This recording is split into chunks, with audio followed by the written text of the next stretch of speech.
O Congresso Nacional está movimentado e o assunto hoje são as CPIs. Começa agora, Brasília já. A chamada, né, Rodolfo? Bom dia, em primeiro lugar, é justamente por essa questão das comissões parlamentares de inquérito, que ontem eu acompanhei e fiquei impressionado com o que vi, e vou levar um pouco do resultado para quem está do outro lado. Mas eu acho que é importante antes a gente dar uma informação para quem está do outro lado e que nos acompanha sobre o arcabouço fiscal. Como ficou, Rodolfo? Pois é, ontem a gente falava, né, enfim, ia iniciar a votação, que existia ali uma possibilidade de atraso, que era algum senador pedir vista. E foi o que aconteceu. O líder da oposição, o senador Rogério Marinho, pediu vista, quer dizer, pediu mais tempo para analisar, foi concedido um prazo de 24 horas, então que jogou para hoje, né? Mas é uma marcação de posição, né, Alexandre? É a oposição e tal. Assim, a tendência, pelo que a gente apurou, mas enfim, como o Alexandre sempre gosta de dizer, ali no Congresso não é nunca prudente cravar nada, mas a tendência é que hoje seja aprovado o arcabouço fiscal no Senado e retorna para a Câmara, né? Essa é a tendência. Inclusive, o ministro da É. Fazenda já deu até declarações que está viajando para a França, mas que está tranquilo, que parece que o assunto já está dado pelo governo como certo. Agora, o que talvez não vai ser dado como certo, e chamou muita atenção ontem, foram as comissões parlamentares de inquérito, Rodolfo. Ontem houve duas reuniões. A famosa CPI mista, que trata dos atos de 8 de janeiro, e a CPI do MST. Lembrando que a do MST é exclusiva da Câmara dos Deputados. Eu acompanhei as duas e me chamou muita atenção a forma de atuação nas duas comissões. Com relação à primeira, que é a Comissão Parlamentar Mista dos Atos de 8 de janeiro, eu achei uma completa bagunça, Rodolfo, com todo o perdão aos senhores parlamentares que fazem parte. Mas não vi organização nenhuma. Ao contrário do que a gente via naquele período da pandemia, com relação às investigações que foram feitas pelo Senado, dessa vez ninguém se preparou para nenhum tipo de informação.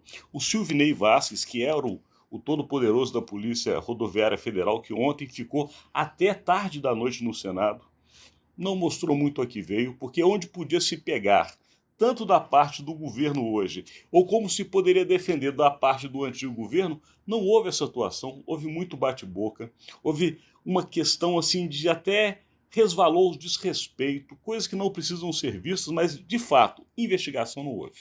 Se essa CPI continuar sem se preparar para os próximos depoimentos, Rodolfo, eu vou te falar, vai virar um circo e não vai levar a nada. Exatamente. E até isso é um pouco, né, Alexandre, algo que já se esperava um pouco, né? A minha sensação é que essa CPI do 8 de janeiro, ela acabou virando um mico para os dois lados. Num determinado momento, a gente lembra que lá no começo o governo não queria a CPI, né? Uhum. A oposição aí achou que poderia transformar a CPI num palco, depois da história lá das tais imagens do general Gonçalves Dias dentro do Palácio do Planalto no dia do ato. Aí as coisas avançaram, a oposição começou a ver que também tinha muita coisa mal explicada do lado dela, a oposição, que ia acabar sendo explorado. Aí a sensação que às vezes passa é que ninguém ali conseguiu mais barrar. Aquilo avançou, mas ninguém mais conseguia barrar, mas aquilo já não era um negócio confortável nem para um lado nem para o outro. E aí talvez se explique o fato da CPI virar isso um circo, um bate-boca danado, sem nenhuma organização, nem de um lado nem do outro, para conseguir tirar algum proveito daquilo. Junta-se a isso o fato de que também, trata-se de algo que as investigações fora da CPI já tinham avançado muito. Então, o que essa CPI poderia, de fato, vir a acrescentar a coisas que já vêm sendo investigadas pelo Supremo, pela Polícia Federal, já há um bom tempo, né? Então, na verdade, aquilo me parece que é isso, é um grande mico, né, para ambos os lados, que ficam ali tentando tirar algum proveito político, sabendo das delicadezas. Então, diante disso, fica só o bate-boca, né? A minha É, impressão. se a CPI realmente não avançar para uma área mais técnica e aprofundar nas investigações e nos questionamentos, de fato haverá um circo dos horrores. Agora, o que me chamou a atenção foi a outra CPI da Câmara, do MST, porque essa é uma CPI que tem praticamente só oposicionistas, inclusive o governo, a gente brinca com mil mosca nesse caso. Parece que no primeiro momento o governo quis deixar meio que de lado essa CPI para não dar importância, ela não crescer mais, mas um movimento que ocorreu ontem na MST, na CPI do MST, me chamou muita atenção, para a gente que acompanha a política. Por quê? A maioria oposicionista quer justamente colocar o governo do presidente Lula na berlinda, e é normal do jogo. Fez convocação para que o Stedley e José Rainha fossem à comissão parlamentar, o que já era previsível. Mas o que chamou atenção foi que tirou a convocação já aprovada de Rui Costa. Rui Costa, lembrando, chefe da Casa Civil, ao lado do presidente da República, ex-governador da Bahia, local onde houve maiores invasões por parte do MST, inclusive a famosa Fazenda da Suzano. O governador atual da Bahia é um governador eleito pelas mãos do Rui Costa, portanto, tirar Rui Costa de um momento que poderia colocar o governo na berlinda de uma maneira bastante agressiva, porque aquela comissão tem pessoas que estão prontas para isso.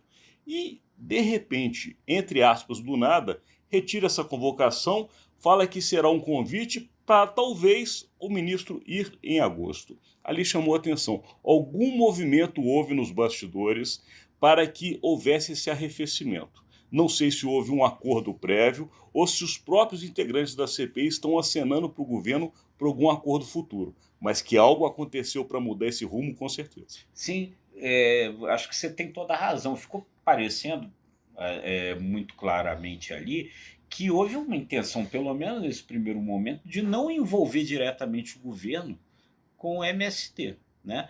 Convoca-se ali os líderes do MST, natural que sejam convocados, já que é uma CPI para investigar isso, mas se tira o ministro da Casa Civil justamente para não haver de cara essa associação entre MST e governo, e é de fato muito curioso.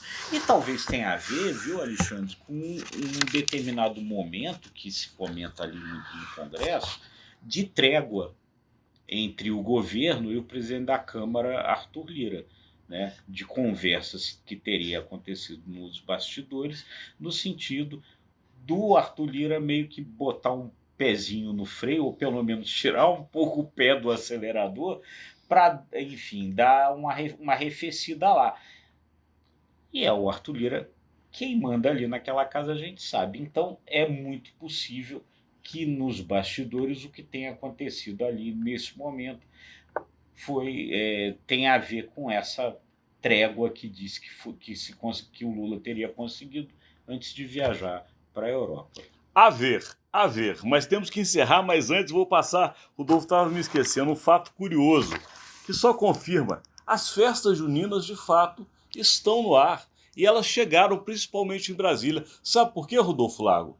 Sabe quem ontem circulava pelos corredores do Senado da República? Quem? Padre Kelman. O Padre Kelman, que foi candidato à presidência da República pelo PTB. Então, o Padre Kelman já tem padre já. Que foi chamado de padre de festa junina. Ontem circulava a caráter, com a sua batina e o seu gorrinho pelos corredores do Senado da República. Chamou bastante atenção. E aqui a gente termina Viva o nosso... São João. Viva São João. Terminamos aqui nosso conteúdo agradecendo a sua audiência. Muito obrigado, gente. Curta lá, compartilhe, né? E até amanhã.